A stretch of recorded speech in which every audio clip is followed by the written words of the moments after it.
नमस्कार, मेरा नाम है कृष्णा बिस्ट और आप देख रहे हैं जनसत्ता फटाफट। चलिए नजर डालते हैं आज की बड़ी खबरों पर। संसद का मानसून सत्र आज से शुरू हो गया है। 21 अगस्त तक ये चलेगा और कई मुद्दों पर चर्चा देखने को मिलेगी। इस बार का सत्र काफी हंगामेदार रहने वाला है। ऑपरेशन सिंदूर के बाद क्योंकि संसद बैठ रही है, ऐसे में सरकार और विपक्ष के बीच में सीधी टक्कर देखने को मिलेगी। सियासी टक्कर के अलावा इस बार सत्र कई बिल्स की वजह से भी महत्वपूर्ण साबित होगा। सरकार इस मानसून सत्र में 16 बिल पेश कर सकती है। वहीं 2006 के मुंबई ट्रेन ब्लास्ट की करीब 19 साल के बाद बॉम्बे हाई कोर्ट ने आज निचली अदालत द्वारा दोषी ठहराए गए सभी 12 लोगों को बरी कर दिया है। इस धमाके में 189 लोगों की जान गई थी और 800 से ज्यादा लोग घायल हुए थे। 2015 में एक निचली अदालत ने इन 12 आरोपियों को दोषी ठहराया था और उनमें से 5 को मौत की सजा और बाकी को उम्र कैद की सजा सुनाई थी। बार एंड बेंच की रिपोर्ट के मुताबिक जस्टिस अनिल किलोर और जस्टिस श्याम चांडक की बेंच ने कहा कि प्रोसिक्यूस मामले को शक से परे साबित करने में पूरी तरह से विफल रहा है। इतना ही नहीं, कोर्ट ने प्रोसिक्यूशन के लगभग सभी गवाहों के बयानों को अविश्वसनीय पाया। कोर्ट ने कथित तौर पर कहा कि धमाके के लगभग 100 दिन बाद भी टैक्सी ड्राइवर या अंदर मौजूद लोगों के लिए आरोपियों को याद रखने का कोई कारण नहीं है। भारत और पाकिस्तान संघर्ष से सबक लेते हुए इंडियन आर्मी कुछ बड़े बदलाव की तैयारी कर रही है। अपनी ताकत बढ़ाने के लिए अब आर्टिफिशियल इंटेलिजेंस का और ज्यादा इस्तेमाल किया जाएगा।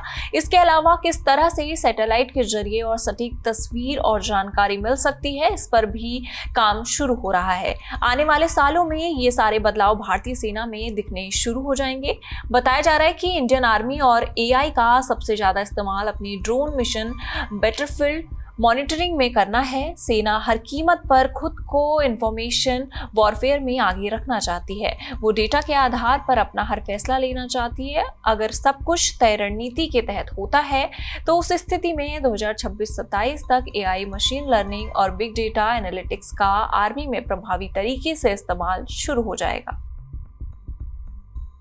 जम्मू कश्मीर के किश्तवाड़ में भूकंप के तेज झटके महसूस किए गए। तीव्रता तो 3.1 दर्ज की गई, लेकिन लोग पैनिक में घर से बाहर निकले। इस भूकंप का एपिसेंटर किश्तवाड़ के पास में ही रहा और झटके देर रात करीब 1:36 पर महसूस किए गए। बड़ी बात यह है कि भूकंप का केंद्र धरती के सिर्फ 10 किलोमीटर भीतर था। उस वजह से भी कम तीव्रता के बावजूद झटके ज्यादा तेज महसूस हुए। राहत की बात यह है कि भूकंप के बाद किसी भी तरह के नुकसान की कोई खबर नहीं है। लोगों में थोड़ा डर जरूर देखने को मिला, लेकिन कम तीव्रता की वजह से ना किसी बिल्डिंग को नुकसान हुआ है और ना ही जान माल की क्षति हुई। वैसे जम्मू कश्मीर को भूकंप के लिहाज से काफी संवेदनशील माना जाता है। यहाँ पर बड़े भूकंप की संभावना हमेशा बनी रहती है। इसी वजह से प्रशासन भी अलर्ट रहता है और लोग भी ज्यादा जागरूक देखने को मिलते हैं। वहीं केंद्रीय कृषि मंत्री शिवराज सिंह चौहान के साथ एक बड़ा ही दिलचस्प वाकया घटित हुआ। वो जल्दबाजी में अपनी पत्नी साधना सिंह को जूनागढ़ में ही छोड़कर अपने काफिले के साथ राजकोट के लिए रवाना हो गए। जब वो 1 किलोमीटर पहुंच गए तब उन्हें याद आया कि उनकी पत्नी उनके साथ नहीं है। इसके बाद 22 गाड़ियों के काफिले ने यू टर्न लिया और वो जूनागढ़ के मूंगफली रिसर्च सेंटर लौटे। यहीं पर उनकी पत्नी साधना सिंह वेटिंग रूम में इंतजार कर रही थी। केंद्रीय मंत्री शनिवार को गुजरात के धार्मिक और आधिकारिक दौरे पर थे। इस दौरान उन्होंने सोमनाथ ज्योतिर्लिंग मंदिर और जूनागढ़ में मौजूद गिर राष्ट्रीय उद्यान का भी दौरा किया। बाद में उनकी मूंगफली रिसर्च सेंटर के किसानों और लखपति दीदी के लाभार्थियों से बातचीत करने का कार्यक्रम था। उन्हें बाद में लगभग 8 बजे राजकोट से उड़ान भरनी थी, इसीलिए वो जल्दी में थे। वहीं बीजेपी विधायक प्रभु चौहान के बेटी प्रतीक चौहान के खिलाफ यौन उत्पीड़न का मामला दर्ज किया गया है। टाइम्स ऑफ इंडिया की एक रिपोर्ट के अनुसार उन पर महाराष्ट्र की एक 25 वर्षीय युवती से शादी का वादा करके बार बार रेप करने का आरोप है। ये शिकायत रविवार को कर्नाटका के बीदर महिला पुलिस स्टेशन में दर्ज की गई। रिपोर्ट के मुताबिक FIR में कहा गया है कि प्रतीक ने कथित तौर पर 2 साल पहले महिला के साथ संबंध बनाए और बाद में उसे शादी का आश्वासन दिया। पीड़िता का कहना है कि इस वादे के आधार पर वो उनके साथ कई जगहों पर गई और दिसंबर 2023 से मार्च 2024 के बीच कई बार उसका यौन उत्पीड़न किया गया।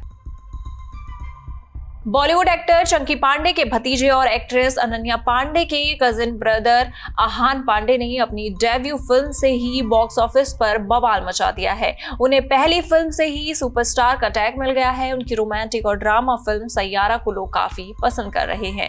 इनमें उनकी और अनीत पड्डा की केमिस्ट्री ने दर्शकों का दिल जीत लिया है, जिसका असर अब बॉक्स ऑफिस कलेक्शन पर पड़ता दिख रहा है। फिल्म 100 करोड़ के क्लब में शामिल होने के लिए तैयार है। महज 3 दिनों में ही इसने बवंडर मचा दिया है। फिल्म सैयारा ने बॉक्स ऑफिस पर शुरुआत शानदार की। जैसे जैसे वीकेंड नजदीक आता गया, वैसे वैसे ही फिल्म की कमाई में भी उछाल दर्ज किया गया। एक रिपोर्ट के अनुसार सैयारा ने बॉक्स ऑफिस पर 21 करोड़ की कमाई के साथ शुरुआत की। इसके बाद पहले शनिवार को इसकी कमाई में बम्पर उछाल आई और इसकी कमाई का आंकड़ा 25 करोड़ पहुंच गया है।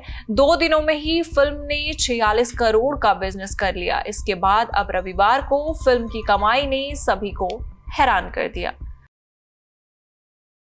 इन सारी खबरों पर आपका क्या कहना है, आप हमें कमेंट सेक्शन में जरूर बताइएगा और इसी तरह की देश दुनिया की खबरों के साथ जुड़े रहने के लिए देखते रहिए हमारे साथ जनसत्ता।